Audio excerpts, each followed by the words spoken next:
Anime fighters are, quite frankly, rampant in the industry. If an anime game gets announced, I'm expecting it to be a fighter, and then I double down on it being a 3D arena fighter. Of course, this isn't always the case like that Fairy Tail game, for example, but still. And even if some of the arena fighters try to make a couple of changes, I'm thinking of the Black Clover game and Shinobi Strikers where they went down a MOBA-esque route, I still can't help but feel like they end up being a little samey. But don't get me wrong, I don't necessarily have a problem with it. I do think that 3D arena fighters are somewhere at the top in terms of genres that capture the grandness and sheer action of a shonen anime, the other being musos. And I do know that while sprawling open-world action RPGs are more what people want, or at least that's what I tend to hear a lot, fighters are generally easier to make in the sense that the devs are honing in on one aspect of the game which allows it to deliver on its source material without having to sacrifice much. I mean, look at One Piece World Seeker to see what could go wrong when the scope is too big, but that's for another video. Anyway, all this is to say that I understand why the anime gaming scene is the way it is, but it's hard to get excited about them when they play so similar with just nuanced differences. And that's why when a game, whether in the past or present, does something different from the norm within the genres of 3D anime fighters, I have to talk about it, which is exactly what's happening. So grab your handy dandy Mamodo book that held cards or something, because this video is about Zatch Bell Mamodo Theory, a pretty unique fighter.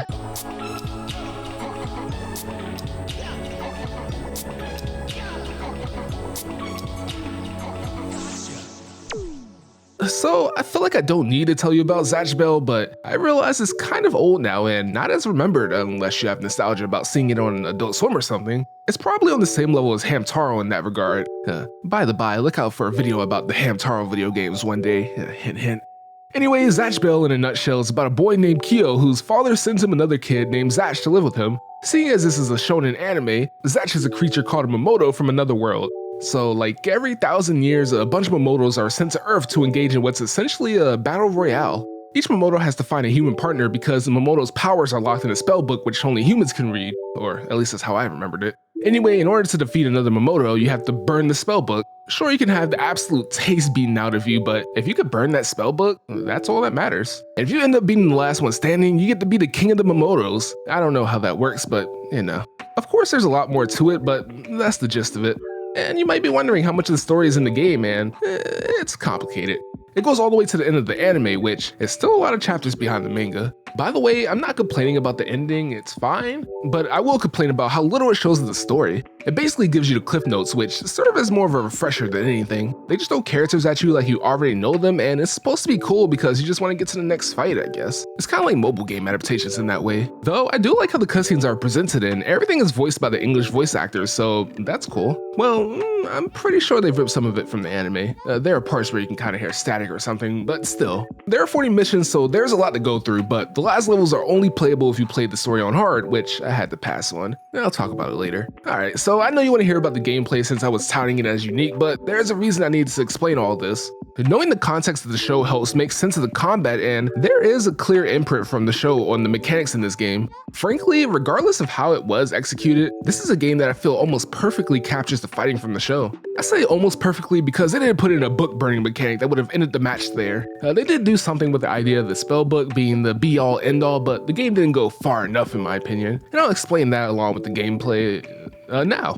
So right off the bat, the game doesn't hold your hand at all. I assumed that the instruction manual told you everything you needed to know about the game, but I emulated it, so I did not have that luxury. Most of the knowledge I gained was either by pressing all the buttons and seeing what happened, or by looking at the tips in between levels. Well, that was until I hit a wall and checked GameFAQs to fill in the missing knowledge.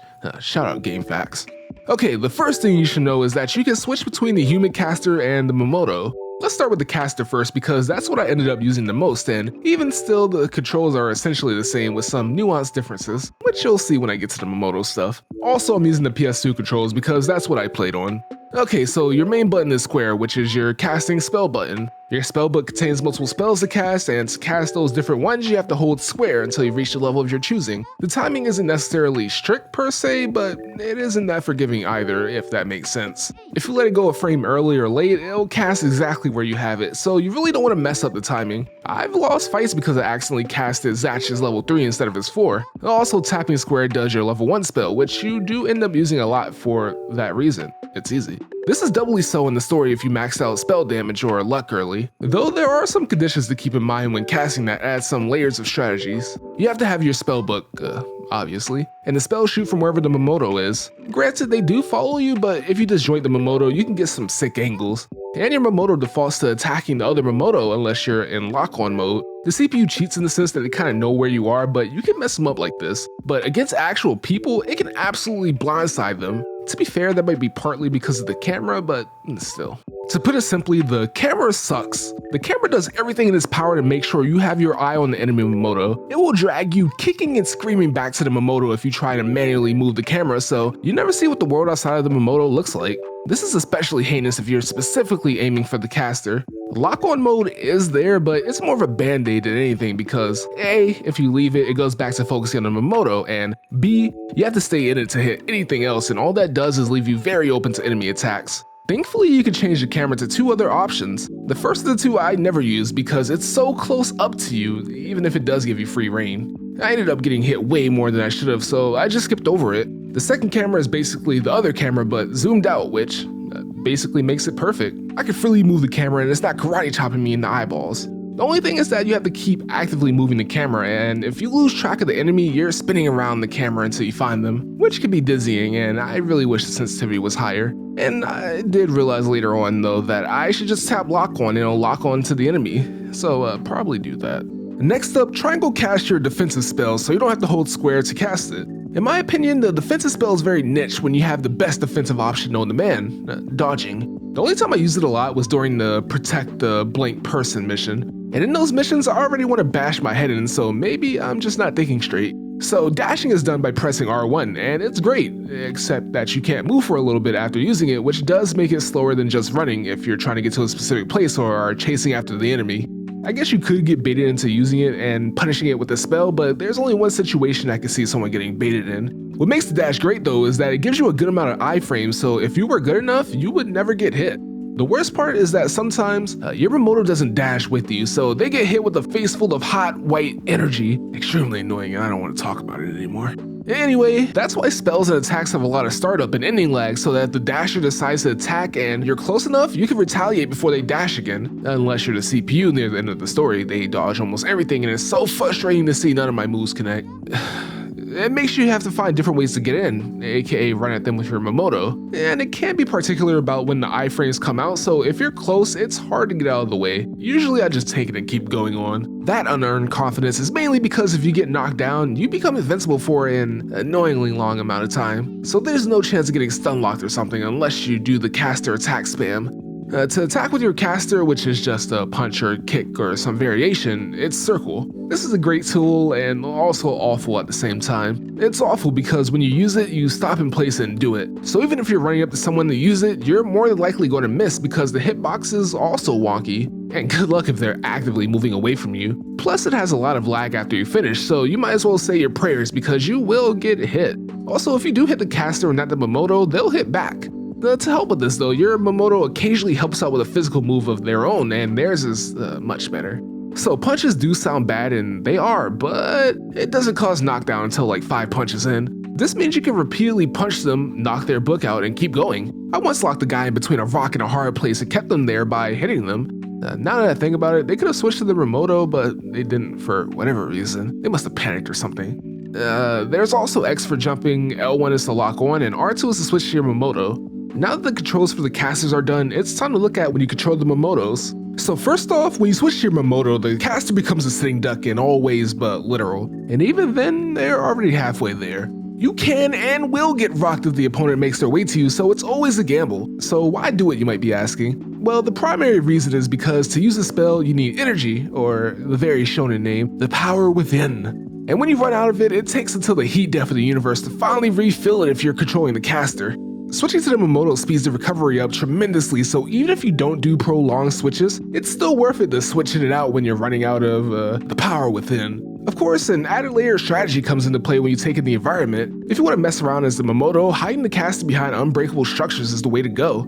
Of course, you can't truly hide them because lock-on would immediately spot them, but it keeps them out of immediate danger. And hey, if they start heading for your caster, that's a free hit for me. Other than the quicker recovery, Mamodos are more or less better, and having full control of them can really unlock their true potential, or just kind of break the game if you're playing against a computer. So Mamodos are a little faster than humans, and for Zatch specifically, though I think that's only in the story mode, he moves really fast after a certain amount of time. This is the best way to attack the caster if that's your plan. You know how the caster's attack is hot trash? Well, it's way better on the Mamodo because it actually propels you forward instead of killing any momentum you thought about building up. The hitbox on it is still weird, but at this point I just kind of accept it. Also, their hits do knock down the enemy immediately, so you just have to back up a lot so they don't hit you with a return fire during their invincibility. And remember how I said you could break the CPU? Well, your 5th spell is a buff, and for some people, Zatch included, it makes them invulnerable.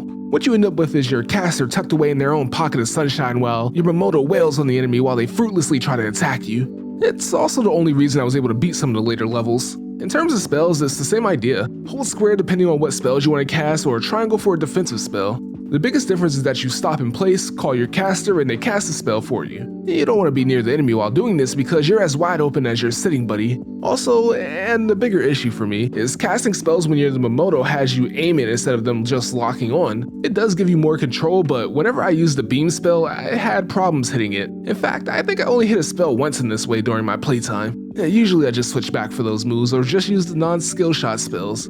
After that, wait, I think that's actually it for the Mamodos. Everything else is pretty much the same between the two characters.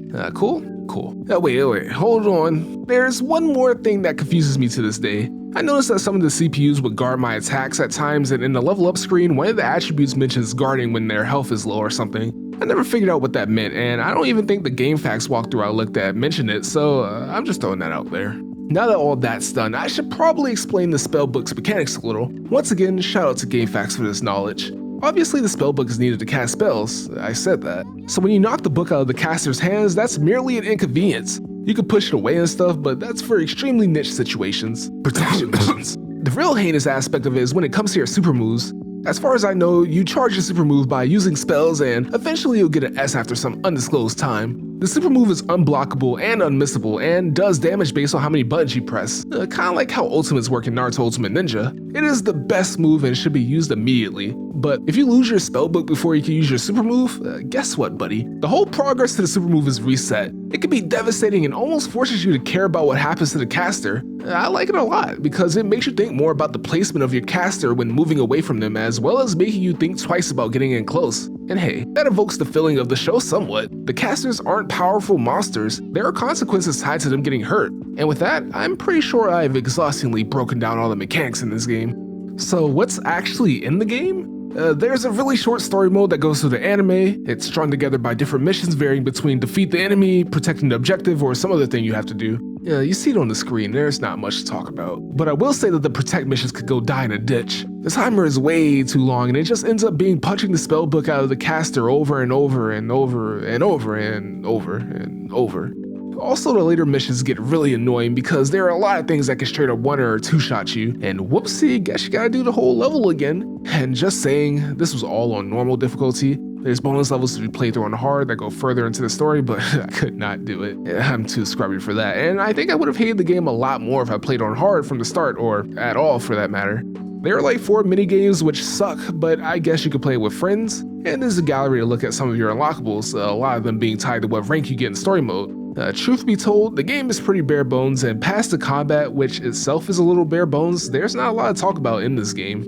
I guess the final thing to talk about is how I actually like the game. It's alright. I think the biggest enjoyment I gained from the game was breaking it down and trying to figure out different strategies for different fights, even if it's not optimal. Also, the characters play differently enough that it was fun to try them all out. Well, I say that, but it was more like 2 classes with slight variations. There are melee and range classes, and the biggest difference comes in for the 3rd and 5th spell. The 3rd being the lockdown spell to actually hit some of the skill shots, and the 5th being the self-buff skill. For example, Zatch's 3rd skill magnetizes the enemy so that they get stuck on any metal, which is extremely cool, and that offsets the fact that half the time it will make you miss.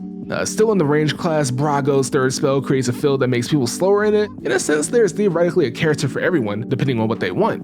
The real issue is that while there are a lot of mechanics and strategies going on in this game, more than the average anime fighter anyway, the difference between an expert and a novice isn't that great. Spamming the first spell is a very viable strategy, especially if you're close. In a way, why worry about the underlying mechanics when the base options are good enough? If anything, the real skill shines through when you switch to your Mamodo, and you don't really have to. This combined with the janky movement, janky melee, and even jankier hitboxes make the game a tough sell. In my eyes, the game is best when analyzed to see what made it so interesting. And if you stayed until the end of the video, I hope that you saw that as well. I wish that someone else would take this idea and refine it because it has so much potential. But for now, we're stuck with this game, which, don't get me wrong, is fun to play once you get past the rough edges.